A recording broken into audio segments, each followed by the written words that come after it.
വൈഫൈയുടെ ആൾക്കാരാണോ? അതെ. എനിക്കും വൈഫൈ വെക്കണായിരുന്നു. വെച്ചോളൂ, വേണ്ടെന്ന് ആരും പറഞ്ഞില്ലല്ലോ. നിങ്ങളുടെ പ്ലാൻ ഒന്ന് പറഞ്ഞേ. പ്ലാൻ എന്താന്ന് വെച്ച് കഴിഞ്ഞാൽ ഇവിടത്തെ കഴിഞ്ഞാ പിന്നെ 4 വീട് അപ്പുറത്തുണ്ട്. അത് കഴിഞ്ഞാ പിന്നെ വീട്ടിൽ പോണം. പിന്നെ വൈകിട്ട് ബീച്ചിക്ക് ഒന്ന് പോണം. ഹൈ, അതല്ല, വൈഫൈയുടെ പ്ലാൻ എന്തൊക്കെയാണ്? എത്ര രൂപ, എത്ര മാസത്തേക്ക്? അത് 1 കൊല്ലം ഹൈസ്പീഡ് അൺലിമിറ്റഡ് ഡാറ്റ 6000 രൂപ, 6 മാസത്തിന് അൺലിമിറ്റഡ് ഡാറ്റ 3000 രൂപ, 1 മാസത്തിന് 500 രൂപ. ഓ, ഇത് ഇത്തിരി കൂടുതലല്ലേ? കുറച്ചുകൂടെ കുറവിന്റെ ഉണ്ട്. എവിടാ നിങ്ങളുടെ വീട്? ഈ വീടിന്റെ തൊട്ടപ്പുറത്തുള്ള വീട്, ദാ ആ വീട്. ഇതിലും കുറവാ. നിങ്ങൾ ആദ്യം വഴിന്ന് മാറി നിക്ക്, പണി തടസ്സപ്പെടുത്തല്ലേ. ഒരു 200 രൂപ എടുക്ക്.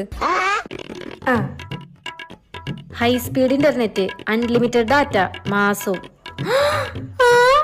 അത് മതി, അത് മതി, അത് വെച്ചോ. വൈഫൈ വെച്ചിണ്ടല്ലോ നിങ്ങളുടെ അയൽപ്പക്കത്ത്. പാസ്വേഡ് എഴുതിർത്തോ? ആ റോക്കി രാഹുൽ 1